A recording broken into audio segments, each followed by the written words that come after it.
On Thursday, Boxanagar and Dhanpur early by-poll candidates nominated by BJP Tafazul Hussain and Bindu Debnath submitted their nomination papers to election returning officer Bhaskar Bhattacharya of Shonamura sub-division election. Chief Minister Dr. Manik Shah, State BJP President Rajiv Bhattacharya, Minister Ratanlal Nath, Minister Tinku Roy, Minister Sushant Chaudhary, Minister Shantanu Chakma and other members of BJP were present at the nomination rally.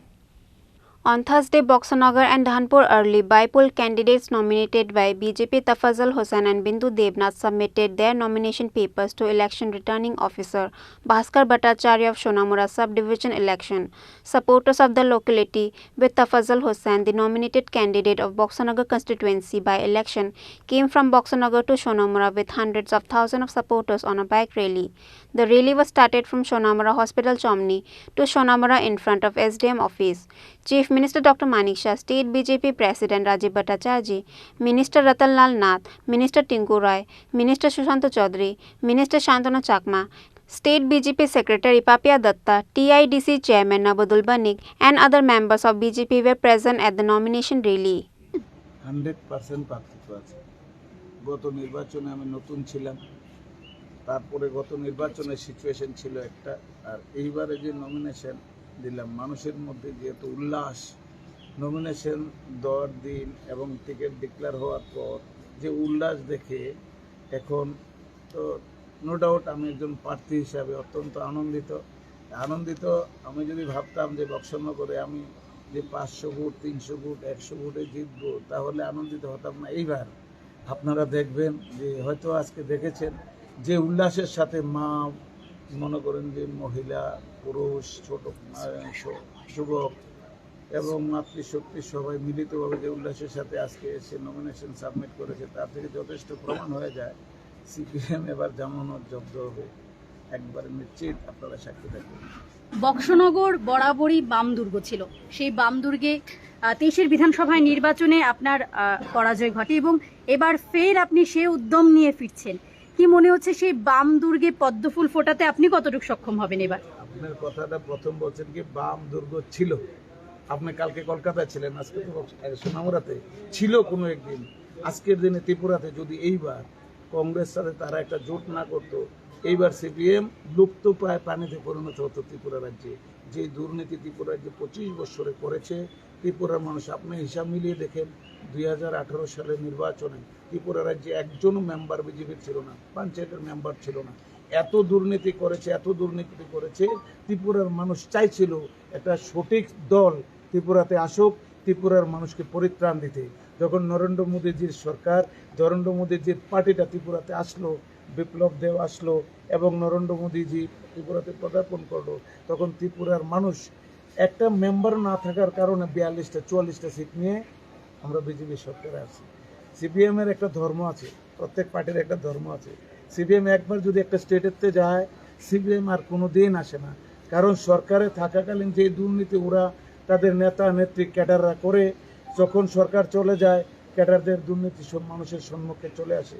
আজকে আমি দায়িত্ব নিয়ে বলছি, আরও আপনারা এই সাংবাদিকতা করছেন, আমিও একজন ভারতীয় জনতা পার্টির কার্যকর্তা, দেখে নেবেন আরও 30 বছর পর খবর নেবেন পশ্চিমবঙ্গ থেকে বিদায় নিয়েছে আর কোনোদিন আসবে না, ত্রিপুরা থেকে বিদায় নিয়েছে। এখানে আমি চ্যালেঞ্জ করে বলছি আর কোনোদিন এই সিপিএম ত্রিপুরার মানুষ দেখবে না, আসবেও না। ছিল কথাটা ভুলে যান যে বক্সনগরের দুর্গ ছিল। এইবার নরেন্দ্র মোদীজির যে ডাবল ইঞ্জিনের সরকার চলছে, ত্রিপুরার যে যশস্বী মুখ্যমন্ত্রী মানিক শাহজির এক ত্রিপুরা শ্রেষ্ঠ ত্রিপুরা গড়ার লক্ষ্যে যে উন্নয়নের কাজ সারা ত্রিপুরাতে চলছে, আজকে যে আমরা মানিক শাহজির সাথে আমরা একত্রে হতে পারছি না, বক্সনগরের মানুষ বুঝে গেছে। দুর্গ তুলে দেবে এবার ত্রিপুরা, বক্সনগরের মানুষ যে উল্লাস দেখতে পাচ্ছেন, দুর্গ এবার কার দুর্গ তৈরি হয়? আমার মনে হয় নরেন্দ্র মোদীজির দুর্গ তৈরি হবে বক্সনগরে, ডক্টর মানিক শাহজির দুর্গ বক্সনগরে তৈরি হবে। সাক্ষী 8 তারিখে আপনারা ত্রিপুরাবাসী থাকবেন এবং আপনারা নিউজ চ্যানেল দেখবেন। একজন দক্ষ সংগঠক তাফাজ্জুল হোসেনকে পুরো বক্সনগরবাসী চেনে। এবার একজন বিধায়ক হিসেবে যদি দেখতে চায় বা তারা যদি দেখে, তখন কোন কাজটি আপনি তাদের জন্য প্রথম করতে চাইবেন? দুঃখজনক ব্যাপার, আপনারা বক্সনগরে যদি জানেন না, গেছেন কিনা, দয়া করে একটু বক্সনগরটা ঘুরে আসবেন। বক্সনগরের রাস্তাঘাটের পরিস্থিতি অত্যন্ত জরাজীর্ণ। আমার গত 5 বছর আমার বিজেপি সরকার ছিল। বক্সনগর একটা দূর রাস্তা আছে, বক্সনগর থেকে রহিমপুর হয়ে ভেলুয়ারচর, এখানে 12 কিলোমিটার রাস্তা, একদম জরাজীর্ণ। শহীদবাবু আজকে গত 5 বছরে আমাদের অর্থমন্ত্রী ছিলেন জিষ্ণুদেব বর্মনজি, ওনার সাথে যখন আমি কথা বললাম যে বক্সনগরের রাস্তাটা কমপক্ষে সার করে দিই, বললো যে তোমাদের বক্সনগরের এমএলএ তো শহীদবাবু, শহীদ চৌধুরীকে আমি বারবার বলেছি, যেটা জিষ্ণুবাবু বলেছিল যে এই রাস্তাটার ব্যাপারে কমপক্ষে বিধানসভায় উঠাবে, কিন্তু শহীদবাবু আপনাদের কোনো টিভি চ্যানেল বা কোনো আপনাদের সাংবাদিকরা দেখাতে পারবেন না। শহীদবাবুকে বিশ্বাস করে গত 18 নির্বাচনে বক্সনগরের মানুষ জিতেছিল। একদিন বিধানসভার মধ্যে উনি বলতে যে বক্সনগরের রাস্তাঘাটের ব্যাপারে একদিনও বলেনি। তো তাহলে একজন বিধায়ক হয়ে বক্সনগরের উন্নয়নের কথা বিধানসভায় বলেনি, তাহলে কি করে উন্নয়ন হবে? গত 25 বছর তো বক্সনগরবাসীকে বঞ্চিত রেখেছেই। 10 বছর মন্ত্রী থেকেও, দুঃখজনক ঘটনা, 10 বছর মন্ত্রী থেকেও তিনি একটা ফায়ার ব্রিগেড স্টেশন বক্সনগরে নিতে পারেনি। তারপরে বক্সনগরে যদি কারো বাড়িতে আগুন লাগে, সোনামুড়া আগরতলা থেকে ফায়ার ব্রিগেড আসতে হয়, আস্তে আস্তে বক্সনগর পুরে ছাই হয়ে যায়। তারপরে গত 5 বছরে উনি এমএলএ ছিলেন, কিন্তু বক্সনগরে কোনো ডেভেলপমেন্ট হয়নি। আজকে যান, আজকে 25 বছর আগে, 30 বছর আগে যে রাস্তা, সেই রাস্তায় বক্সনগরবাসী আছে। আমি কথা দিলাম, যদি আপনি বললেন যে আপনি একজন যদি এমএলএ হন কী করবেন, আমি কথা দিলাম যেটা 25 বছরও হয়নি।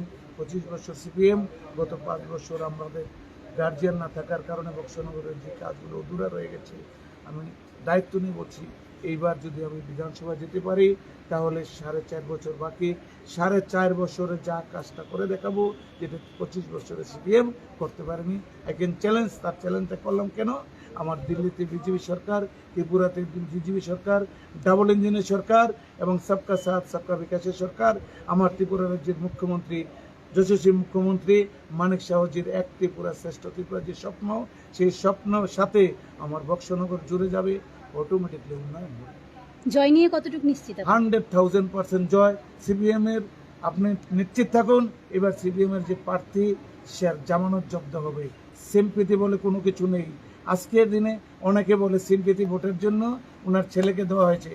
আমি আপনার মাধ্যমে সাধারণ মানুষকে প্রশ্ন করতে চাই, উনি মারা গেছে, ওনার শ্রদ্ধা, আমি একদিন মারা যাব, সবাই একদিন মারা যাবে, ওনার প্রতি আমার শ্রদ্ধা ভালোবাসা থাকবে, কিন্তু একটা যে সিম্পিতি ভোটের জন্য সিপিএম যে কাজটা করেছে, সিম্পিতি সিনিয়র বহুত নেতৃত্ব আছে বক্সনগরে সিপিএমের। আজকে 30 বছর 40 বছর ধরে সিপিএমের ঝান্ডা নিয়ে বসে আছে ঘুরে, তাদেরকে নমিনেশন দেওয়া হয়নি।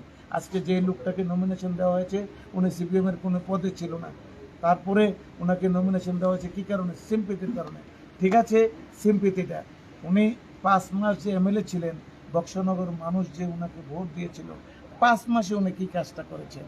আপনি বক্সনগর সাধারণ মানুষকে দয়া করে একজন সাংবাদিক হিসাবে জিজ্ঞেস করবেন, 5 মাস এই যে বক্সনগরবাসী বিশ্বাস করে ওনাকে 5 মাস এমএলএ বানিয়েছে, 5 মাসে উনি কী করেছেন? কোনো পঞ্চায়েতে গিয়ে সাধারণ মানুষকে একটা নারিকেল চারা উপহার দিতে পারেনি।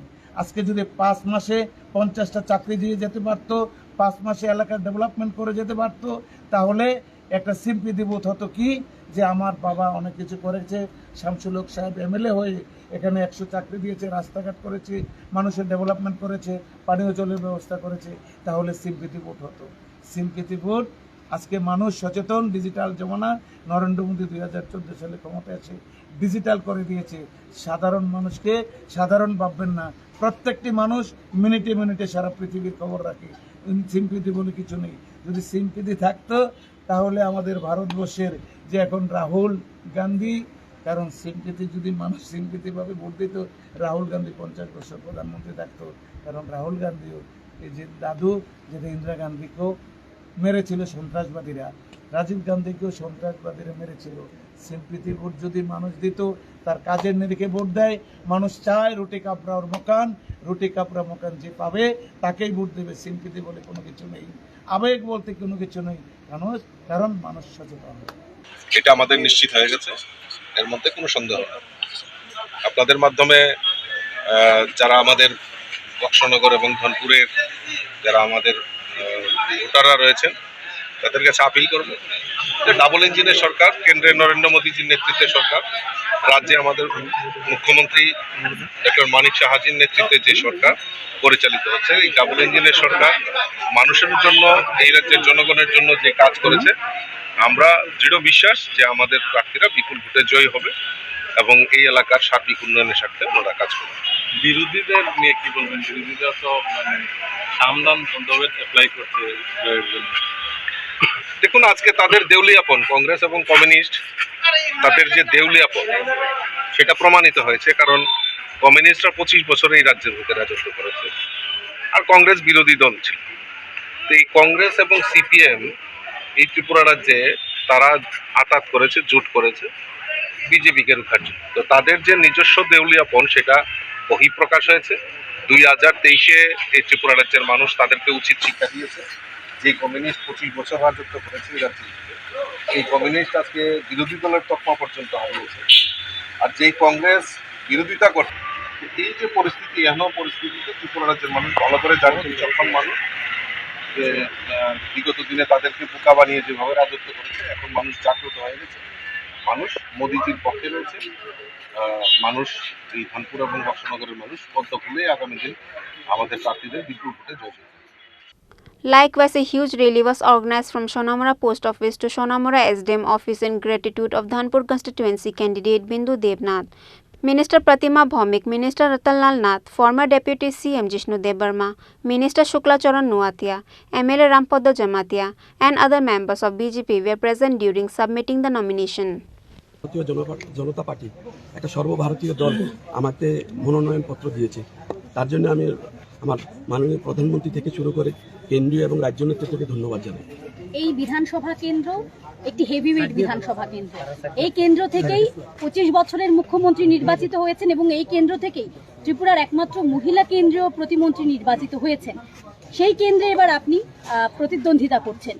সেই জায়গায় কি মনে হচ্ছে যে 1:1 যে নির্বাচন হবে সেটা আপনার জন্য কতটুকু চ্যালেঞ্জের? আমরা সাধারণ মানুষের জন্য কাজ করেছি। যারা এখন স্বপ্ন দেখাচ্ছে পরিবর্তন করবে, এই করবে, সেই করবে, তাদের এই ধারণা ভুল। কারণ সাধারণ আমরা যখন দল করি তখন থেকে আমরা কাজ করেছি মানুষের জন্য, তো এখনো মানুষের পাশে আছি এবং আগামী দিনেও থাকবো।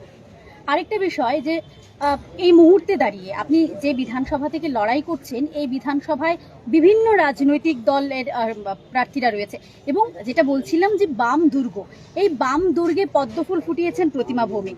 সেই ধারাকে আপনি কতটুকু অব্যাহত রাখতে পারবেন বলে মনে হচ্ছে? এটা আমাদের কার্যকর্তাদের চেষ্টায় আগামী দিনে তারাই করবে, এটা তো আমি ব্যক্তিগত করব না, কারণ আমরা সংগঠিতভাবে কাজ করি। তো এটা আমার কিছু যায় আসে না। আপনারা যদি জিজ্ঞাসা করেন আমি কি করে করব, তারাই করবে, আমার কার্যকর্তারা করবে।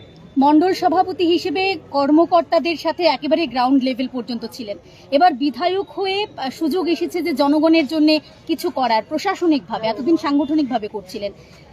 বিধায়ক যদি হয়ে যান, প্রথম কোন কাজটা আপনি করতে চাইবেন আপনার বিধানসভা এলাকার জন্য? আমার এলাকাতে গত 5 বছর আগে যে রাস্তাঘাটগুলি হয়েছিল সেগুলি একদম নষ্ট হয়ে গেছে। তো ওইগুলি কিছুটা করতে চেষ্টা করব, কারণ তাদের জন্য যেই শোষণ করেছে, আসলে তাদের কাজের নামে তারা একটা রাহাজানি, বিভিন্ন টাকা তোলা, এসব কাজ করেছে। আসলে কাজগুলি ভালো হয়নি। আপনি এডিসি এলাকাতে যান, ওখানে কাজ ভালো করেনি ওরা।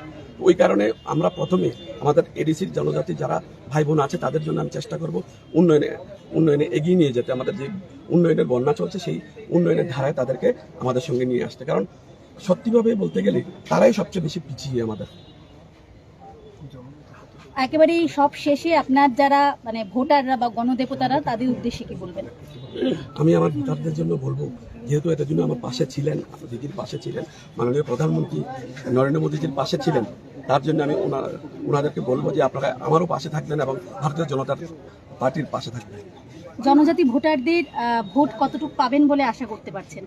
জনজাতি ভোট আমরা গত বছর যা পেয়েছি এর থেকে অনেক অনেক বেশি, কারণ তখনকার সময় থানসার নামে তারা ভোটটা ভাগাভাগি করেছিল। এখন কিন্তু মানুষ বুঝে এবং যুবকরা বুঝে যে উন্নয়নটা ভারতীয় জনতা পার্টি দ্বারা সম্ভব। কি মনে হচ্ছে, থানসার ভোট কি বিজেপিকে দেবে না সেই ভোট সেই ইন্ডিয়া জোটের পক্ষে? তারা উন্নয়নের পক্ষে দেবে, বিশ্বাস আছে আপনার? একদম 100%। সিপিএম বলুন, কংগ্রেস বলুন, যারা নিজস্ব স্বতন্ত্র পার্টি, তারা তাদের নিজস্ব বিষয় রয়েছে, তাদের পার্টির বিষয়, কিন্তু আমরা আমাদের প্রার্থী দিয়েছি। আমাদের লড়াইটা আমাদের লড়তে হবে। দিদি এই দুই দলের মানে অংশগ্রহণ না করা, প্রার্থী না দেওয়া, এই ক্ষেত্রে কি কোনো এফেক্ট আসবে? এটা তাদের বিষয়ে, কিন্তু আমরা আমাদের কাজ করব। প্রার্থী দিলে এক ধরনের প্ল্যানিং করে করব, প্রার্থী না দিলে এক ধরনের প্ল্যানিং করব, কিন্তু দুটোটাতে যাই করেছে আমরা জিতবো।